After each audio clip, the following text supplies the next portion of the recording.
ओं नमो वेंकटेशाय। वेंकटाद्रिसमं स्थानं ब्रह्मांडे नास्ति किंचन, वेंकटेश समो देवो न भूतो न भविष्यति।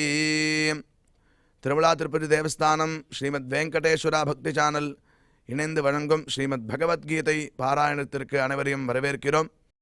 மூகம் கரோதி வாசாலம் அங்கும் லங்கயதே கிரிம் யத் கிருபாதமஹம் வந்தே பரமானந்த மாதவம்.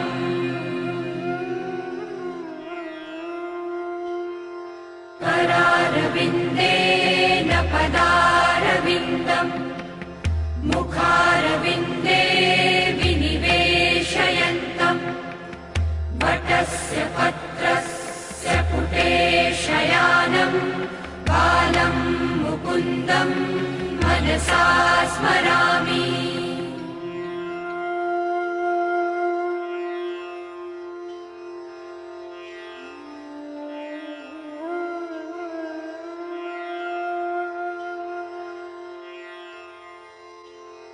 वसुदेवसुतं देवं कंसचाणूरमर्दनं देवकी परमानन्दं कृष्णं वन्दे जगद्गुरुम्.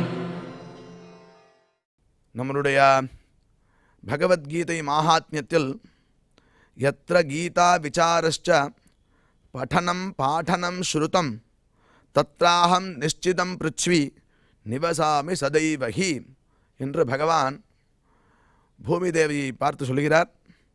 எத்திர கீதா விசாரா, எந்த இடத்தில் கீதையினுடைய விசாரம் நடக்கிறதோ, படனம் அதனுடைய பாடமானது நடக்கிறதோ, பாடனஞ்ச கற்பித்தல் நடக்கிறதோ, தத்ராஹம் நிஷ்சிதம் பிருத்வி நிவசாமி, தத்ர அந்த இடத்தில் அகம் நிவசாமி நான் நிச்சயமாக அதே இடத்தில் இருக்கிறேன், சதா ஏவகி அங்கேயே நித்தியமாக இருக்கிறேன் என்று பகவான் எந்த இடத்தில் பகவத்கீதையினுடைய விசாரம் படனம் பாடனம் நடக்கிறதோ, ஸ்ருதம் கேட்கப்படுகிறதோ அந்த இடத்தில் நான் இருக்கிறேன் என்று பகவான் பகவத்கீதை மகாத்மியத்தில் செல்ஃப் ஸ்டேட்மெண்ட்டாக அங்கே சொல்கிறார். அப்பேற்பட்ட பகவத்கீதை பாராயணத்திற்கு அனைவரையும் வரவேற்கிறோம். அதற்கு முதலில் குரு பிரார்த்தனை மற்றும் சங்கல்பத்துடன் இந்த நிகழ்ச்சியை துவங்கலாம்.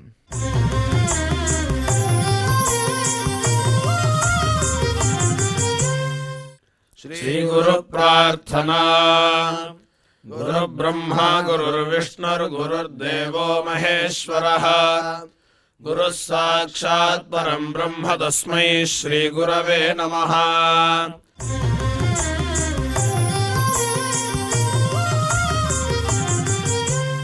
श्रीनिवास प्रार्थना. नमः क्षीराब्धिनाथाय वैकुण्ठाचलवासिने मुकुन्दाय नमो नित्यम् अनन्ताय नमो नमः.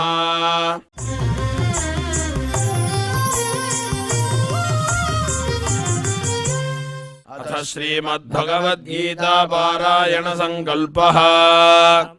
श्रीमदादिवराह क्षेत्रे विराजमानस्य अखिलाण्डकोटि ब्रह्माण्ड नायकस्य श्रीपद्मावती जानेः भगवतः श्रीवेङ्कटेश्वर स्वामिनः दिव्यसन्निधौ जगद्गुरोः श्रीकृष्ण परमात्मनः अनुग्रहेण समस्त प्रपंचस्य विशेषतः भारतदेशस्य उत्तरोत्तर शुभ संपत् समृद्ध्यर्थं श्रीमद्भारतदेशगत तपस्वी जन तपोबल वृद्धि द्वारा समस्तस्यापि मानव समाजस्य सर्वारिष्ट परिहारार्थम् एतद्देशवासिनां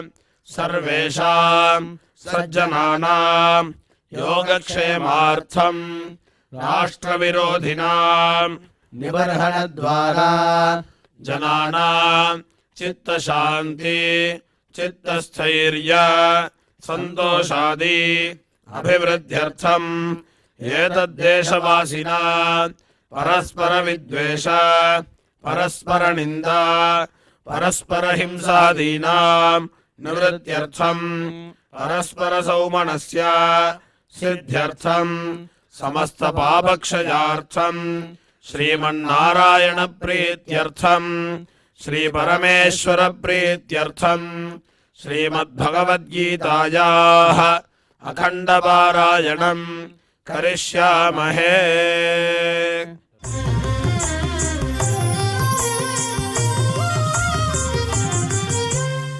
श्रीगीता प्रार्थना श्रीवत्साङ्गं महोरस्कं वनमाला विराजितम् शङ्खचक्रधरं देवं कृष्णं वन्दे जगद्गुरुम्।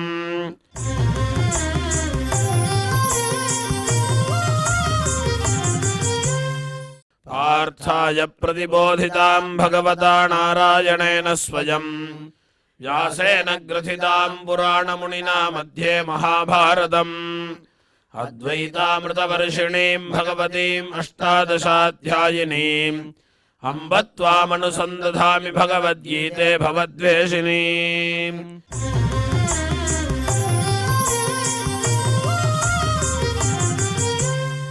श्रीवेदव्यास प्रार्थना व्यासं वसिष्ठनप्तारं शक्तेः पौत्रमकल्मषम् पराशरात्मजं वन्दे सुखदादन्तपोनिधिम्।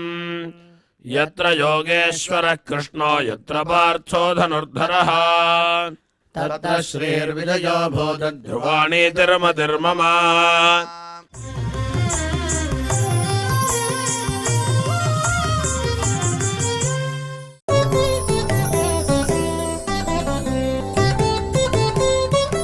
श्रीभगवानुवाच इदं तु ते गुह्यतमं प्रवक्ष्याम्यनसूयवे ज्ञानं विज्ञानसहितं यज्ञात्वा मोक्ष्यसे शुभात्।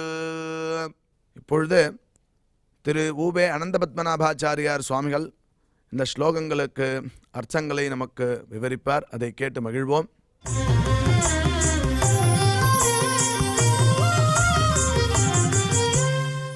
श्रीभगवानुवाच इदं तु ते गुह्यतमं प्रवक्ष्याम्यनसूयवे ज्ञानं विज्ञानसहितं यज्ञात्वा मोक्ष्यसे अशुभात्।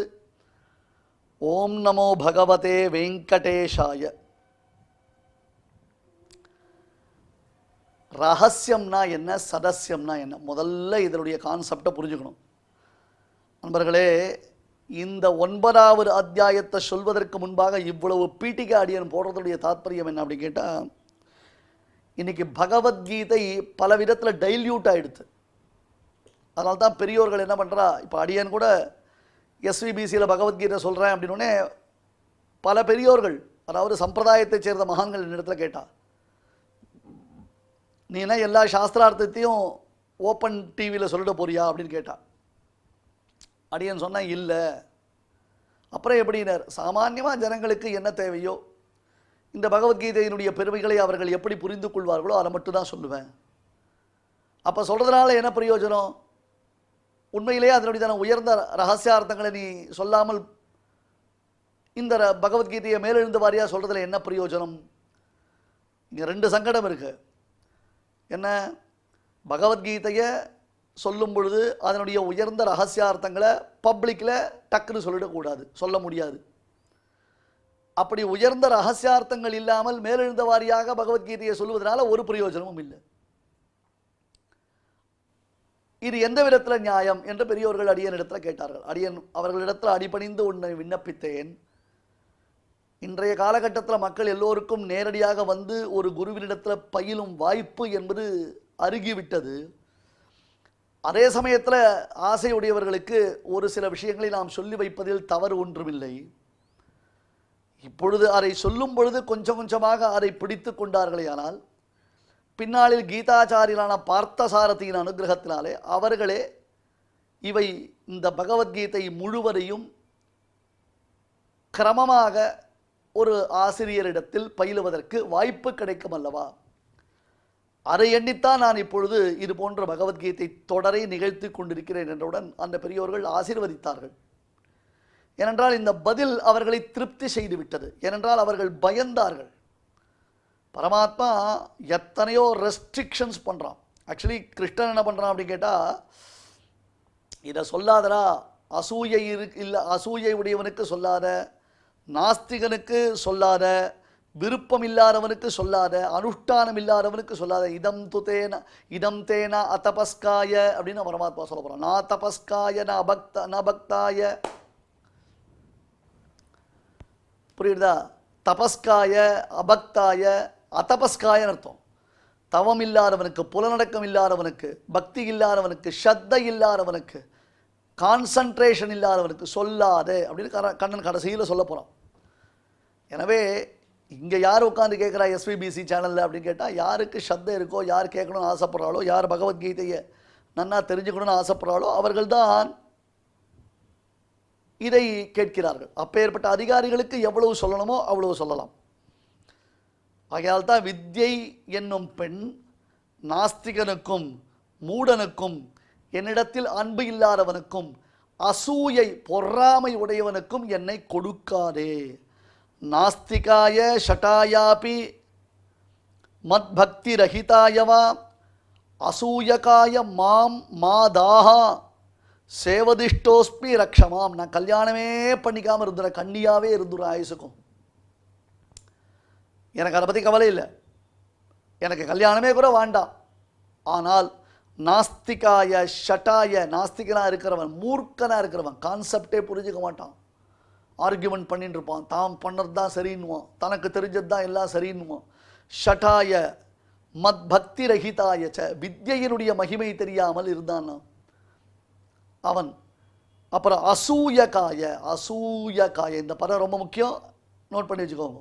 இதை தான் இன்றைக்கி சொல்லணும். இப்போ அசூயை உடையவனுக்கு மாம் மாதாகா, என்னை கொடுக்காத சேவதிஷ்டோஸ்பி ரக்ஷமாம், உங்கூடையே நான் இருந்துடுறேன், காலம் ஃபுல்லாக நான் கண்ணி கழியாமல் அப்படியே இருந்துடுறேன், உங்கூடவே இருந்துடுறேன். அதாவதுன்னு அர்த்தம், வித்தை சொல்கிறது ஆச்சாரியங்கிட்ட, என்னை உன்னை தவிர வேறு யார்கிட்டையும் கொடுக்காது. ஏன்? சிஷ்யன்றவன் எப்படி இருக்கணும், எத்தகைய சிஷ்யனை பார்த்தா ஆச்சாரியனுக்கு பிடிக்கும். இன்ஃபேக்ட் பசுமாடு இருக்குது, பசுமாடு கிட்ட பால் கறக்கணும். சாஸ்திரம் ஒரு வார்த்தை சொல்லித்து, கன்றுக்குட்டி இல்லாத பசுவினிடத்தில் பாலை கறக்கக்கூடாது, அந்த பாலை நாம் சாப்பிடக்கூடாது. இப்போ பாருங்க, இந்த கீதை எடுத்துக்கோங்க. கீதைக்கு ஃபேமஸாக எல்லாரும் சொல்லக்கூடிய ஒரு ஸ்லோகம், நாம் கூட ஓப்பனிங்கில் சொன்னோம் இந்த ஸ்லோகத்தை. சர்வோபனிஷதோ காவஹா தோக்தா கோபாலநந்தனஹா பார்த்தோ வத்சஹா சுதீர் போக்தா துக்தம் கீதாமிருதம் மஹத். உபனிஷத் என்பது ஒரு பசுமாடு. அந்த உபனிஷத்துன்றதான பசுமாட்டுக்கிட்ட கீதைன்றதான பால் நிரம்பி இருக்கிறது. அதை கறக்கக்கூடியதான கோபாலன் யார், இடையன் யார், கிருஷ்ணன், அவன் ரெடியாக இருக்கான். உபனிஷத் ஒரு பசுமாடு, அந்த பசுமாட்டில் கீதைன்றதான பால் முழுக்க இருக்குது. அதை கறக்கக்கூடிய இடையனான கிருஷ்ணன் ரெடியாக இருக்கான். அவன் கறந்து கொடுத்தானா சாப்பிட்றதுக்கு நாமெல்லாம் ரெடியாக இருக்கும். ரெடியாக கார்த்தால பசுமாடு எப்போ வரும், பசுமாடுகிட்ட எப்போ பால் கறப்பா, சுட சுட சுட சுட டிகாஷன் போட்டு காஃபி எப்போ சாப்பிட்லான்னு காத்துட்டு இருக்கோம் இல்லையோ, ஏகாதசி அதுவுமா இல்லையா? அந்த மாதிரி நாம் காத்துட்ருக்கோம். ஆனால் இந்த பசுவினிடத்தில் பாலை கறக்க முடியாது. ஒரு சிக்கல் வந்துடுது. என்ன சிக்கல்? கன்றுக்குட்டி இல்லாத பசுவினுடைய பால் பிரயோஜனப்படாது அப்படின்னு சாஸ்திரம் சொல்லிடுது. உபனிஷத்து இருக்குது, உபனிஷத்தில் கீதைன்றதான பால் இருக்குது, கறக்கக்கூடிய கிருஷ்ணன் இருக்கான், பருகக்கூடிய நாம் இருக்கோம். கன்றுக்குட்டிக்கு எங்கே போகிறது அப்படின்னு கேட்டால், பார்த்தோ வத்சஹா, அர்ஜுனன்றதான கன்றுக்குட்டி. அதான் விஷயம், அர்ஜுனன்றதான கன்றுக்குட்டி. அந்த அர்ஜுனன்றதான கன்றுக்குட்டியை வைத்து உபனிஷதம் என்ற பசுவினிடமிருந்து கீதை என்னும் பாலை கறந்தான் கிருஷ்ணன். எவ்வளோ அழகாக நம்ம பெரியவர்கள் உபதேசம் பண்ணுறா பாருங்க, எவ்வளோ அழகாக உபதேசம் பண்ணுறா பாருங்க. பியூட்டிஃபுல்லான ஸ்லோகம் இது, அற்புதமான ஸ்லோகம் இது. சர்வோபனிஷதோ காவஹா தோக்தா கோபாலநந்தனஹா பார்த்தோ வத்சஹா சுதீர் போக்தா துக்தம் கீதாமிருதம் மஹத் அப்படின்னு இந்த ஸ்லோகம் புரிஞ்சுக்கணும்.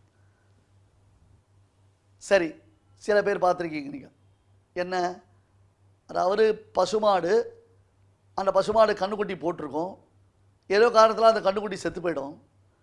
உடனே அந்த இடையன் என்ன பண்ணுவார், அதனுடைய தோலை உரித்து அதுக்குள்ளே வெக்கோலை அடைச்சி கண்ணுக்குட்டி மாதிரி சும்மா ஒரு பொம்மை, அந்த கண்ணுக்குட்டி தோலோடு இருக்கும், அந்த கண்ணுக்குட்டி மாதிரி ஒரு பொம்மையை வச்சு பசுமாட்டுக்கு முன்னாடி வச்ச உடனே பசுமாடு அதை நக்கின்னு இருக்கும்.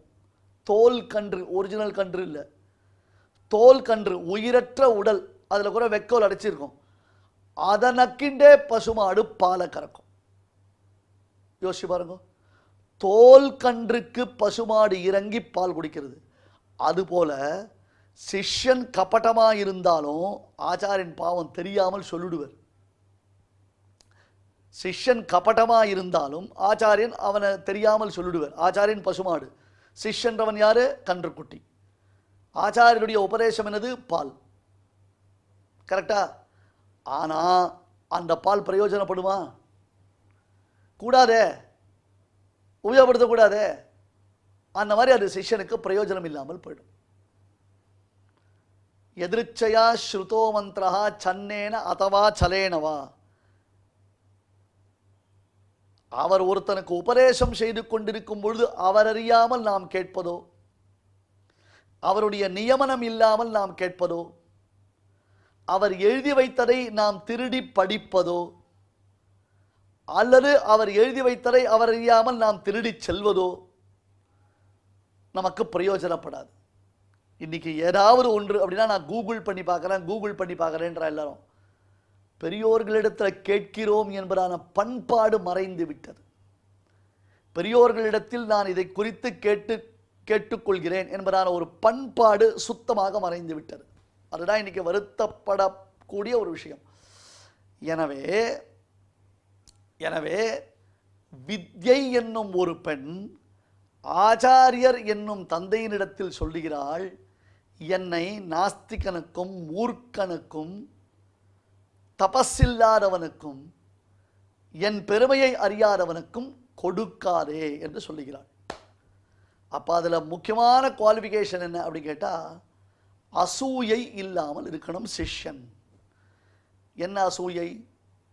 சிஷ்யனுக்கு என்ன அசூயை வந்துட போகிறது? அவன் யாரை பார்த்து அசூயப்படுறான் அப்படின்னு கேட்டால், அதை சொல்கிறார், சிஷ்யனுக்கு பொறாமை வருது. யார் பேரில் பொறாமை வருது?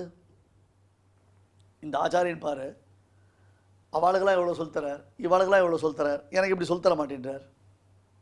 ஒரு விதமான அசூயை வருது.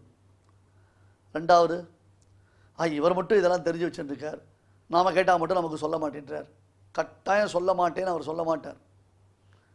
என்ன ப்ராப்ளம்னா, நாம் இன்னும் அதை நமக்கு தகுதி படைத்தவர்களாக்கி கொள்ளவில்லை. நாம் நம்மை தகுதி படைத்தவர்களாக்கி கொண்டோமே ஆனால் நம்முடைய ஆச்சாரியர்கள் கவலையப்பட மாட்டான். வாங்க வாங்க குடம் நெரிக்கும் வள்ளல் பெரும்பசுக்கள்னு அதை திருப்பாவையில் சொன்னான். இப்போ பசுக்கள் யார்? மகான்கள், நம்முடைய குருமார்கள். அந்த குருமார்கள் திருவாய்ப்பாடி பசுவை போன்றவர்கள். திருவாய்ப்பாடியில் பசுவை கறக்கணும்னா நீ உட்காந்து கறன்னு அதனுடைய காம்பு பிடிச்சி கறக்க வேண்டிய அவசியம் இல்லை. கொண்டு போய் பாத்திரத்தை வச்சா பால் தானாக பொழியும் பசு. ஆனால் பாலை கொண்டு போய் பாத்திரத்தை கொண்டு போய் வச்சு ஆனால் பால் பொழியும். 5 செகண்ட் 10 செகண்டுக்குள்ளே அந்த பாத்திரம் நிரம்பிடும். மறுபடியும் அந்த பாத்திரத்தை நகர்த்திட்டு, ஏன்னா பால் முழுக்க தழும்பு இருக்கும் இல்லையோ, அந்த பாத்திரத்தை நகர்த்திட்டு அடுத்தது டக்குனு இன்னொரு பாத்திரத்தை கொண்டு போய் வைக்கிறதுக்குள்ள பால் அப்படியே பொழுங்கி போயிடும். பால் சோறு சாப்பிட்ருக்கலாம், திருவாய்ப்பாடியில் போனால் பால் சேறு பார்க்கலாம். அப்படி இருக்கும். நினைத்து முனை வழியே நின்று பால் சோர நனைத்து இல்லம் ஷேராக்கும் நற்செல்வம். களமிடாதார் குற்றமே ஒழிய. நீ கொண்டு போய் பாத்திரத்தை வைக்கல, அது உன்னுடைய மிஸ்டேக்கு. மற்றபடி அது பால் பொழிந்து கொண்டே இருக்கும். அந்த மாதிரி நம்ம ஆசிரியர்கள் நமக்கு விஷயங்களை சொல்கிறதுக்கு ரெடியாக இருக்கா. தேசிகர்கள்னு பேர். தேசிகர்கள்னா ஆசிரியர்கள்னு பேர். அவள் சொல்கிறதுக்கு ரெடியாக இருக்கா. நாம் அதை சரியாக புரிந்து கொள்ள வேண்டும், ஏற்க வேண்டும். அவர்கள் கொடுப்பதை பெறுவதற்கு கொள்கலனாக நாம் திகழ வேண்டும். அவர்கள் அளிப்பதை பெறுவதற்கு கொள்கலனாக நாம் திகழ வேண்டும். அப்படி இல்லைன்னா பிரயோஜனம் இல்லை. ஆகையால சிஷ்யனுக்கு அசூயை வரக்கூடாது. அசூயை வரக்கூடாது.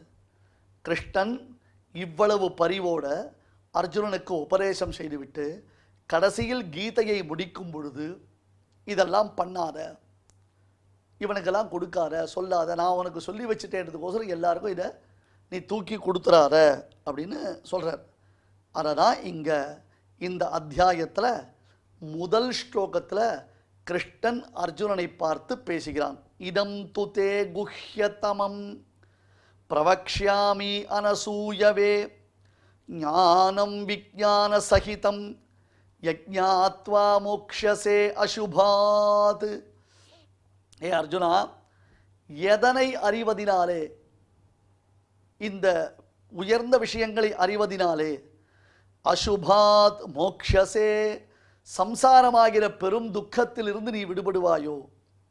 இதம் துதே குஹ்யதமம், மிக மிக விலட்சணமானது. இதுவரை எத்தனையோ தெரிஞ்சுட்டு இருக்க. சோகம் பகவோத்யேமி அப்படின்னார். சனத்குமாரரை பார்த்து நாரதர் பேசுகிறார்.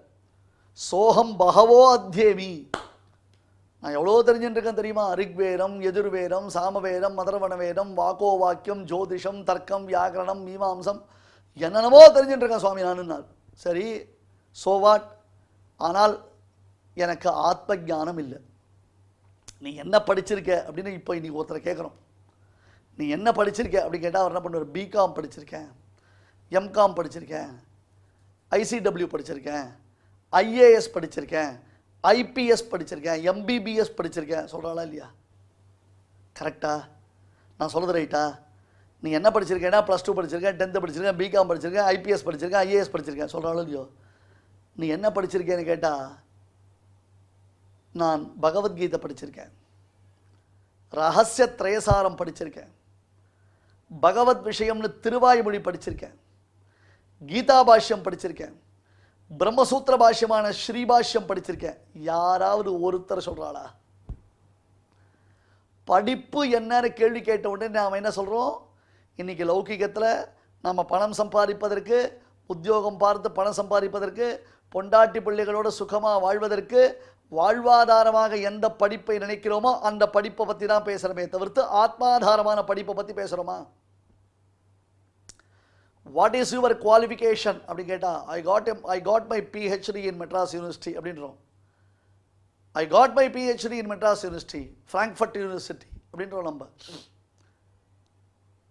வாட் ஆர் யூ அப்படின்னு கேட்டால், நான் அந்த சுவாமியிடத்தில் காலக்ஷேபம் பண்ணிட்டு இருக்கேன், அவரிடத்துல சம்பிரதாயத்தில் இந்த கிரந்தம் வாசித்து கொண்டிருக்கிறேன் அப்படின்னு இவனும் சொல்ல போகிறதில்ல, கேட்குறவாளுக்கு அது புரிய போகிறதில்ல. இதென்ன உலகியற்கை அப்படின்னா ஆழ்வார். ஆஹா, this is the beauty of this prakriti அப்படின்ட்டார். உண்மையில் இந்த கல்வி உன்னுடைய ஆத்ம ஞானத்திற்கு யூஸ் ஆகக்கூடியதா. இந்த தேகத்தில், இந்த வாழ்க்கையில் நீ எவ்வளவு காலம் வாழப் போகிறாயோ அவ்வளவு காலம் வாழ்வதற்கு, உன்னுடைய பொண்டாட்டி பிள்ளைகளோடு சேர்ந்து வாழ்வதற்கு தேவையான பணத்தை சம்பாதிப்பதற்காக மட்டும்தான் உனக்கு இந்த கல்வியை தவிர்த்து, உண்மையில் இந்த தேகத்தை விட்டு அடுத்த தேகத்தை நீ எடுக்கப் போகிறாயா, அல்லது அடுத்த பிறவி உனக்கு வேண்டாம் என்று நினைத்திருக்கிறாயா? அவ்விதம் அடுத்த பிறவி உனக்கு வேண்டாம் என்று நினைத்தாயே ஆனால் அதற்கு உரியதான சம்பாத்தியம் உன்னிடத்தில் இருக்கிறதா? 58 வயசு வரலாம் உத்தியோகம், 58 வயசு வரலாம் ஓடி ஓடி ஓடி ஓடி ஓடி சம்பாதிக்கிறோம். அப்புறம் ஓடி போட்டு சம்பாதிக்கிறோம். என்னது, ஆன் டியூட்டி ஒன்று, ஓவர் டியூட்டி ஒன்று, ரெண்டுமே ஓடி தான். ஓடி ஓடி சம்பாதிக்கிறோம், ஆன் டியூட்டியில் சம்பாதிக்கிறோம், ஓவர் டியூட்டிலையும் சம்பாதிக்கிறோம். ஓவர் டைம் இருக்கோ இல்லையா, ஓடி அதையும் சேர்த்து சம்பாதிக்கிறோம். எதுக்காக?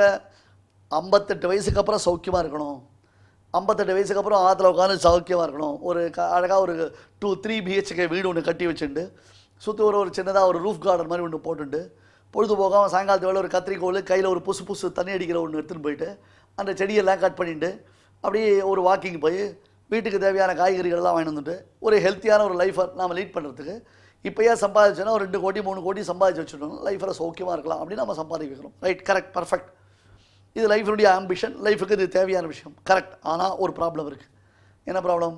இது ஜென்மா, ரைட்டு. இதுக்கப்புறம் எத்தனையோ ஜென்மா எடுக்கலாம், ஆமாம். அந்த எத்தனையோ ஜென்மா உனக்கு பர்டன், ஆமாம். அதுக்காக என்ன பண்ணுறோம்? அதிலேருந்து வெளில வரத்துக்கு யோசிச்சோமா? அதாவது இந்த ஆத்மா மறுபடியும் ஜென்ம பரம்பரையில் மாட்டிக்கொள்ளாமல் இருப்பதற்கு, அதாவது இந்த தேகமானது 58 வயசுக்கு அப்புறம் மறுபடியும் உழைச்சி உழைச்சி ஓடா தேயாமல் இருக்கிறதுக்கு தேவையான சம்பாத்தியத்தை 58 வயசுக்குள்ளே நாம் சம்பாதிச்சு வச்சுக்கிற மாதிரி, இந்த தேகம் முடிந்த பிறகு அடுத்த தேகம் நமக்கு வராமல் இருப்பதற்கு ஆத்மாவிற்கு உரியதான அந்த சம்பாத்தியம் நாம் சம்பாதிச்சு வச்சோமோ, அதுக்கு என்ன பேர்? இப்போ இந்த பகவத்கீதை பிரகாரம் பார்த்தா பக்தி யோகம், இதே பகவத்கீதையில் கடைசியில் சொல்லப்பட்ட பிரபத்தி யோகம். நெக்ஸ்ட் எனக்கு பிறவி வேண்டாம் என்பதற்காக. அப்போ அதுக்கு தெரிந்து கொள்ள வேண்டியது என்னது? ஒரு எல்கேஜி சேரச்சே நான் ப்ரொஃபஷனல் கோர்ஸ் படித்தா மந்த்லி எவ்வளோ சம்பாதிப்பேன் அப்படின்னு யோசிக்கக்கூடிய நான், இப்போ நான் எந்த கிரந்தம் வாசித்தால், எதை நான் ஆசிரியரிடத்தில் பயின்றேனேயானால் எனக்கு என்னுடைய ஜென்ம பரம்பரை என்பது கட் ஆகும். அப்புறம் நான் சௌக்கியமான ஒரு லைஃபை என்றைக்குமே பகவானை விட்டு பிரியாத ஒரு அற்புதமான ஒரு லைஃபை நான் வாழ போகிறேன் அப்படின்னு ஆசைப்படுறோமோ? கர்மயோகம்ன்றது ரகசியம், ஞான யோகம்ன்றது குஹ்யம். புரியுதா? இப்போ சொல்லக்கூடிய பக்தி யோகம்ன்றது குஹ்ய தமம், சூப்பர்லேட்டிவ் டிகிரி மோஸ்ட். கீழே கர்மயோகத்தை பற்றி சொன்னார், ஞான யோகத்தை பற்றி சொன்னார். இப்போ என்ன பண்ணுறார்? பக்தி யோகத்தை பற்றி சொல்கிறார். ஏன்னா இந்த பக்தி யோகம் தான் நீ முழுக்க தெரிஞ்சுக்கணும், இதை பற்றி தான் தெரிஞ்சுக்கணும். இத்தனை நாள் நீ என்னென்னமோ படிச்சிருக்கேன், என்னென்னமோ வாசிச்சிருக்கேன்றிய, நான் அதை படித்தேன், இதை படித்தேன், அப்படி படித்தேன், இப்படி படித்தேன், அதை போனேன், இங்கே போனேன், அந்த ஊரில் போய் சம்பாதிக்கிறேன், இந்த ஊரில் போய் சம்பாதிக்கிறேன், நான் கால் வைக்காத கண்ட்ரியே கிடையாது, நான் பார்க்காத ஏர்வேஸே கிடையாது. அந்த அத்தனை ஏர்வேஸில் அந்த என்னுடைய ட்ராவல் பொட்டியை பார்த்தாலே ஸ்டிக்கராக ஒட்டி வச்சுருக்கோம். அவ்வளோ ட்ராவலிங் நான் பண்ணியிருக்கேன் அப்படின்னு சொல்கிறிய. எவ்வளோ ட்ராவலிங் உன்னுடைய சம்சாரத்தில் பண்ணியிருக்கேன், எவ்வளோ ஜென்ம பரம்பரையில் நீ ட்ராவல் பண்ணியிருக்கேன். அந்த ஸ்டிக்கரை பார்த்தா உன்னுடைய பொட்டியில் ஸ்டிக்கரை பார்த்தா உன்னுடைய ட்ராவல் தெரியறதுன்றிய. அதே மாதிரி தானே உன்னுடைய வாழ்க்கையில் உன்னுடைய கர்மாவை பார்த்தா நீ எவ்வளோ ட்ராவல் பண்ணியிருக்கேன்னு தெரியுது. இது எதுவுமே இனி வரக்கூடாது உனக்கு வாழ்க்கையில், இது எதுவுமே உனக்கு சம்பவிக்கக்கூடாது. சௌக்கியமாக பரமாத்மாவோட அந்தமில் பேரின்பத்து அமரரோட உயர்வில் சென்றுன்னு பகவத் அனுபவத்தோடு நீ இருந்து வாழ்க்கையை நன்னா வாழணும்னு ஆசைப்பட்டியான நீ தெரிஞ்சு கொள்ள வேண்டியது என்னது? இதம் துதே குஹ்யதமம் பிரவக்ஷாமி. நமக்கு யோசிக்க ஃபீலிங் அதிகமாகும். பெரிய ப்ராப்ளம் என்ன தெரியுமோ இல்லையோ, இந்த பிரகிருதி நம்மளை யோசிக்க விட்டாமல் பண்ணிடுறது. இந்த பிரகிருதி நம்மளை யோசிக்க விட்டாமல் பண்ணிடுறது. நாம் நம்மை யோசிக்க முடியாமல் தடுமாறி கொண்டிருக்கிறோம். நம்முடைய வாழ்க்கை எதை நோக்கி போய் கொண்டிருக்கிறது தெரியவே தெரியாது. நம்ம போயிட்டு இருக்க வாழ்க்கை, ஆனால் நம்ம இந்த வாழ்க்கையை ரொம்ப சௌக்கியமாக, ரொம்ப மகிழ்வுடையதாக, ரொம்ப விசேஷமானதாக, நமக்கு எல்லா விதமான வளங்களும் கிடைப்பதாக நினைத்துக் கொண்டிருக்கிறோம். என்ன பிரயோஜனம்? இல்லை அப்படின்ட்டு அர்ஜுனா, யஜ்ஞாத்வா அசுபாத்து, இந்த சம்சார மண்டலத்திலிருந்து அமங்கலத்திலிருந்து நீ விடுபடுவாயோ, இதம் துதே குஹ்யதமம், அத்தியந்தம் விலட்சணமானதும் மிகவும் ரகசியமானதும் விஞ்ஞான சகிதம். விஞ்ஞான சகிதம்னு அர்த்தம் ஹவு டு பர்ஃபார்ம் திஸ் அப்படி பெனன்ஸ் அப்படின்னு சொல்கிறது. விஞ்ஞான சகிதம், அதை தெரிஞ்சுக்கணும், அதை தெரிஞ்சு பண்ணணும். உடனே அப்படி கண்ணை மூடி அப்படின்னா எப்படி பண்ணுறது? என்ன புரியும்? என்ன மந்திரமா தந்திரமா உட்காந்து பிராணாயாமம் பண்ணியா, ஆச்சமனம் பண்ணியா, கைகாலம் பண்ணியா, சங்கல்பம் பண்ணியா, கிழக்கு பார்த்தியா மேற்கு பார்த்தியா, தர்பத்தை எப்படி போட்டுட்டா, தர்பேஷு ஆசீனஹா தர்பாந்தாரயமானா பவித்திரமானி, எப்படி உட்காந்த, என்ன உட்காந்த? கேள்வி வருமோ இல்லையோ? ஞானம் விஞ்ஞான சகிதம். ஞானம் எது? உபாசனமாகிற ஞானத்தை அனசூயவே, பொறாமையற்றவனான உனக்கு தே பிரவக்ஷாமி, உனக்கு சொல்ல போறேன். அனசூயவே தே பிரவக்ஷாமி. இவர் என்ன சொல்றது? நாம் என்ன கேட்குறது? நான் இதெல்லாம் ஒன்றும் பெரிய விஷயம் இல்லை சார், கூகுள் பண்ணால் எனக்கு தெரிஞ்சிடும் அப்படின்னு இல்லாமல், ஆஹா கீதாச்சாரியனான பெருமாள் நமக்கு பரம கிருப்பையோடு உபதேசம் பண்ணுறான். இந்த ஆஃபர் போச்சுன்னா நமக்கு லைஃப்பில் மறுபடியும் ஆஃபர் கிடைக்குமான்னு தெரியல. இதை விட ஒரு பெஸ்ட்டு ஒரு சந்தர்ப்பம் கிடையாது. அப்படி இருக்கச்சே இதை நான் உபயோகப்படுத்தி கொள்ள வேண்டும் என்று நினைக்கிறாயே. அசூயையற்றவனான நீ, நல்லா கொஞ்சிக்கோங்க, அசூயையற்றவனான நீ, அந்த உனக்கு இப்பொழுது நான் உபதேசம் பண்ணுறேன். இந்த மாதிரி ஒரு சிஷ்யம் கிடைச்சானா ஆச்சாரம் என்ன பண்ணுவா? 24 மணி நேரம் அவனுக்கு பாடம் சொல்லுவா. அவளுக்கு ஆசை என்ன தெரியுமா இல்லையோ? நன்னா தான் சொல்கிற பாடங்களை நன்னா புரிஞ்சுட்டு மேலே டெவலப் பண்ணிக்கிற சிஷ்யனை பார்த்தா பிடிக்கும். அவனுக்கு எவ்வளோ வேணால் சொல்லலாம்னு தோணும். அதை விட்டுட்டு பேனு தத்தியாக உட்காந்துதாச்சும், எந்த ரியாக்ஷனும் இல்லாமல், எந்த பிரவൃத்தியும் இல்லாமல், என்ன சொல்கிறார் அவர், எப்படி ஒரு அபூர்வமான விஷயத்தை தனக்கு சொல்லியிருக்கார். அந்த அபூர்வத்தை பேஷ் சபாஷ் சார், ஒரு கச்சேரி கேட்குறோம், அந்த கச்சேரி கேட்க ஆஹா ஓஹோ சூப்பர் அடேங்கப்பா அப்படின்னு கையை தட்டி ரசித்து ஒன்ஸ் மோர் அப்படின்னு அந்த பாட்டை திருப்பி பாட சொல்லி ரசிக்கிறோமோ இல்லையோ, அந்த மாதிரி அவர் நமக்கு விசேஷமான அர்த்தங்களை உபதேசம் பண்ணச்சே ஆஹா ரொம்ப அற்புதமான அர்த்தம், அபூர்வமான அர்த்தம், ரொம்ப ஆச்சரியமாக இருக்குது, இதை மறுபடியும் கேட்கணும் போல இருக்குது அப்படின்னு இதை கேட்டு மறுபடியும் கேட்டு அது விஷயத்தை ஷார்ப்பன் பண்ணிட்டான்னு வச்சுக்கோங்க அந்த சிஷ்யன். பியூட்டிஃபுல் அப்படின்ட்டு என்ன பண்ணுவார் ஆச்சாரியன், நாளைக்கு தன் லெவலுக்கு அவன் வரப்போகிறான், அவனை கொண்டு வந்துட்டோம் நம்ம அப்படின்னு ஒரு பூரிப்பு வரும். என்னடா இவனுக்கு எவ்வளோ பாடம் சொன்னாலும் ஒரே மாதிரி உட்காந்துருக்கான், என்னடா இது தள்ள எழுத்து மூஞ்சில் எந்த எக்ஸ்பிரஷனும் இல்லை, என்னடா இப்படி உட்காந்துருக்க ஐயோ அப்படின்னாருனா அவருக்கு சொல்கிறதுல உற்சாகம் போயிடும். இப்போ பாருங்க, த இன்ட்ராக்ஷன் பிட்வீன் என்ன பெருமாள் அண்டு அர்ஜுனன், அதான் இங்கே பார்க்கணும். என்ன ஹே அர்ஜுனா, ரொம்ப ரகசியமான இந்த பக்தி யோகத்தை குறித்து அதன் அங்கங்களை குறித்தும் இப்போ நான் உனக்கு விவரமாக சொல்ல போகிறேன். கவனித்து கேளு, ரொம்ப முக்கியமான கேளு, ரொம்ப உன்னிப்பாக அதை கான்சன்ட்ரேட் பண்ணி கேளுன்னா. உடனே அர்ஜுனன் சொன்னால், பரம ரகசியமான விஷயத்தெல்லாம் நான் கேட்கலாமே நீ சொல்லிட்டு இருக்கேன், எனக்கு நான் ஏதோ சில விஷயங்கள் கேட்டேன் நியாயம்தான், ஆனால் நான் எதிர்பார்க்காத விஷயங்களை நீ எனக்கு சொல்கிற, அதுதான் ஆச்சாரியர்கள். இப்போ கீதாச்சாரியன் தானே கண்ணன், நான் ஏதோ சும்மா அப்படி மேலே எழுந்து வாரியா இப்படி போகும் அப்படி போகும் அப்படி போகலாம் அப்படி போகலான்னு சில கேள்விகள் கேட்டனே தவிர்த்து எனக்கு லைஃப்பில் இப்படிலாம் கிடைக்குமா, எனக்கு லைஃப்பில் இப்படிலாம் ஒரு பாக்கியம் உண்டா, நேற்று வரல நான் இதெல்லாம் யோசிச்சது கூட கிடையாது சுவாமி, இன்றைக்கி என்னடானா இவ்வளவு அபூர்வமான ஆச்சரியமான விஷயங்களெல்லாம் நீர் எனக்கு சொல்கிறீரே கிருஷ்ணா, உண்மையிலேயே இவ்வளவு ரகசியத்தை எல்லாம் பெறுவதற்கு எனக்கு தகுதி இருக்கா? Do you think that I am competent for this? நீ இவ்வளவு தூரம் இறங்கி வந்து எனக்கு நான் கேட்காமலேயே இந்த ரகசியத்தை சொல்றேன்னு சொல்றியே கிருஷ்ணா. அங்கே பீஷ்ம துரோணாதிகள்லாம் இருக்கா, அவளுக்கெல்லாம் இது போய் சேரல, அவளுக்கெல்லாம் தெரியாது, அவள்லாம் காது கொடுத்து கூட கேட்கல, அவள் எங்கே இருக்கான்னு கூட தெரியாது. நீ எனக்கு சொல்றியே, நிஜமாவே அதுக்கெல்லாம் எனக்கு தகுதி இருக்கா? இங்கே பாருங்க, இதுக்கு காரணம் அர்ஜுனனுக்கு செல்ஃப் பிட்டின்னு அர்த்தம் இல்லை. நான் என்ன பண்ணுவேன், எனக்கு இதெல்லாம் தெரியாது, எனக்கு இதெல்லாம் சொல்லி வச்சா எனக்கு ஒன்றும் புரியலையே, நான் எதுவுமே புரிஞ்சுக்கலையே, நான் எதுவுமே பார்க்கலையே அப்படின்னு எஸ்கேபிசத்துக்கு ஒரு செல்ஃப் பிட்டி யூஸ் பண்ணுறமே, அது இல்லை அர்ஜுனனுக்கு. எந்த தகுதி அடிப்படையில் கிருஷ்ணன் நமக்கு இதை உபதேசம் பண்ணுறான், நம்ம கிட்ட எதை பார்த்தான் கிருஷ்ணன், எதை பேஸ் பண்ணி பெருமாள் தனக்கு இதை உபதேசம் பண்ணுறான் அப்படின்னு ஒரு கியூரியாசிட்டி அர்ஜுனனுக்கு. அதை தெரிந்து கொள்ள வேண்டும். என்ன அப்படி கேட்டால் ஒரே வார்த்தை சொல்லிட்டான், இதம் துதே குஹ்யதமம் பிரவக்ஷாமி அனசூயவே. அர்ஜுனா, உன்னிடத்தில் அசூயை என்பது இல்லை. ஒரு சச்சிஷ்யனுக்கு பேசிக் தகுதி என்னன்னா, உன்னிடத்தில் அசூயை என்பது இல்லை. ஸோ எந்த பொறாமை இல்லாதவனாக, அசூயை இல்லாதவனாக நீ இருப்பதினாலே உனக்கு நான் இதனை உபதேசிக்க தொடங்குகிறேன், நீ கேட்காமலேயே. நான் கிருஷ்ணா, என்கிட்ட அசூயை இல்லை என்பதை நீ எப்படி உணர்ந்தாய் அர்ஜுனன் கேட்டான். அதுக்கு பெருமாள் என்ன பதில் சொல்கிறான்றத நாளைய தொடரில் நாம் பார்க்கலாம். இதம் துதே குஹ்யதமம் பிரவக்ஷ்யாமி அனசூயவே ஞானம் விஜ்ஞான சகிதம் யஜ்ஞாத்வா மோக்ஷசே அசுபாத். ஸ்ரீமதே பகவதே பாஷ்யகாராய நமஹ. இப்பொழுது அடியேன் சொல்கிறத எல்லாரும் திருப்பி சொல்லுங்க.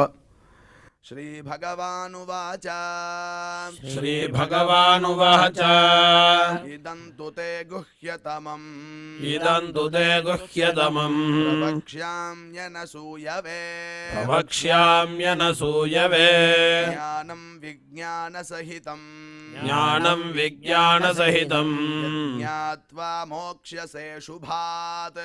யஜ்ஞாத்வா மோக்ஷ்யசே சுபாத். இப்பொழுது இந்த ஸ்லோகங்களை நாம் அனைவரும் பாராயணம் செய்வோம். ஸ்ரீ பகவானுவாச இதந்து தே குஹ்யதமம் பிரவக்ஷ்யாம்யனசூயவே ஞானம் விஜ்ஞான சகிதம் யஜ்ஞாத்வா மோக்ஷ்யசே சுபாத். நம்மளுடைய சனாதன தர்மத்தில் தெய்வத்தை ஆராதிக்கும் வழிகளில் முதன்மையானது பகவன் நாம சங்கீர்த்தனம். நம்மளுடைய சனாதன ஹிந்து தர்ம நூல்களில் காலக்ஷேபோ நகர்த்தவ்யா க்ஷீணமாயு க்ஷணே க்ஷணே யமஸ்ய கருணா நாஸ்தி கர்த்தவ்யம் ஹரிகீர்த்தனம் என்று சொல்லப்பட்டுள்ளது. டயத்தை வேஸ்டே பண்ணக்கூடாதா. காலக்ஷேபா நகர்த்தவ்யா க்ஷீணமாயு, ஆயுஷானது போயிட்டே இருக்கு. யமஸ்ய கருணா நாஸ்தி, யமதர்மராஜனுக்கு கருணையே இருக்காதான், டைம் ஆகிடுதுன்னு வந்து தூக்கின்னு போயிடுவான். அதனால் கர்த்தவ்யம் ஹரிகீர்த்தனம், கர்த்தவ்யம்னு போட்டிருக்கு. மஸ்ட்டு கீர்த்தனமானது மஸ்ட்டு செய்யணும்னு அர்த்தம். கண்டிப்பாக செய்யணும், ஹரிகீர்த்தனம் செய்யணும். அதனால் பலவிதமான லாபங்கள் இருக்குது அப்படின்னு காட்டி கொடுக்கறது சாஸ்திரம். அப்பேற்பட்ட நாம சங்கீர்த்தனத்தை நாம் கேட்டு மகிழலாம். சஞ்சரதர சுதா மதுர த்வனி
श्रीजयदेव बणितमति सुन्दर श्रीजयदेव बणितमति सुन्दर श्रीजयदेव बणितमति सुन्दर मोहन मधुरिपूरूपम्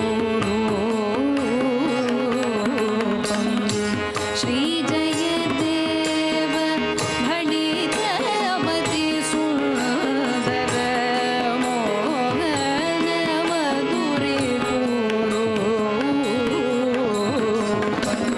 हरिचरण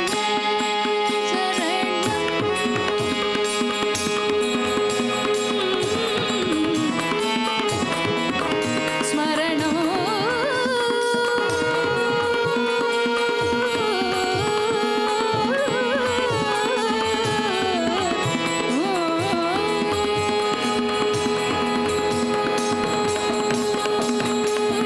हरिचरण स्मरणं प्रति सम्प्रति हरिचरण स्मरणं प्रति सम्प्रति पुण्यवता मनोरूपम् पुण्यवता अनुरूपम् रासे हरिमिह विहितविलासम् रासे हरिमिह विहितविलासम् रासे हरिमिह विहितविलासम् रासे हरिमिह विहितविलासम् रासे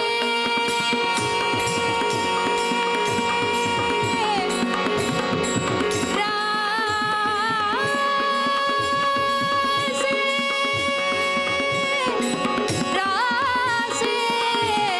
रासे हरिमिह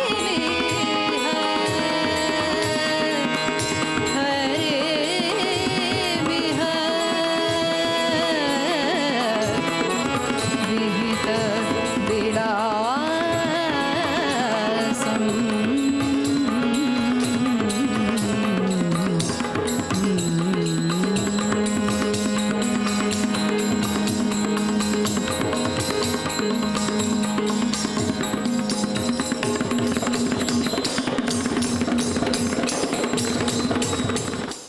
இந்த பாராயண நிகழ்ச்சியில் இதுவரை நாம் செய்த ஸ்லோகங்களில் ஏதேனும் அக்ஷர தோஷம் இருந்திருந்தால் அதை நிவர்த்திக்கும் பொருட்டு சுவாமியினிடம் க்ஷமா பிரார்த்தனை செய்வோம்.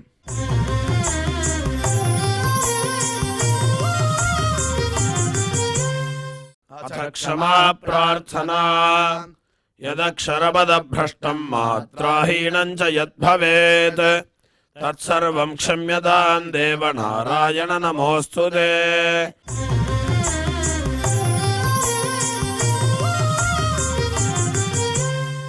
अथ भगवत्समर्पणम् कायेन वाचा मनसेन्द्रियैर्वा बुद्ध्यात्मना वा प्रकृते स्वभावात् करोमि यद्यत् सकलं परस्मै नारायणायेति समर्पयामि।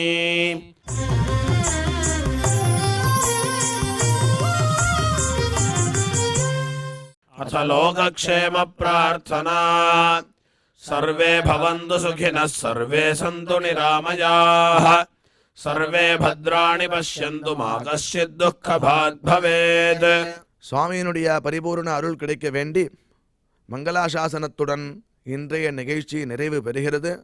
நாளை மீண்டும் இதே நிகழ்ச்சியில் சந்திக்கலாம். ஓம் நமோ வெங்கடேஷாய.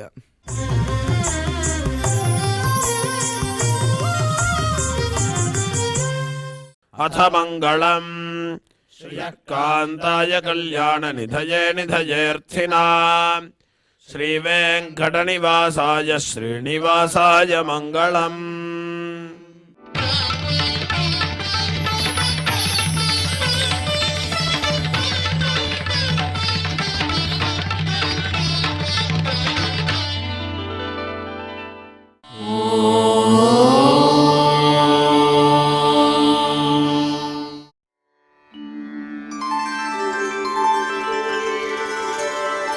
विना वेङ्कटेशं ननाथो ननाथः सदा वेङ्कटेशं स्मरामि स्मरामि हरे वेङ्कटेश प्रसीद प्रसीद प्रियं वेङ्कटेश प्रयच्छ प्रयच्छ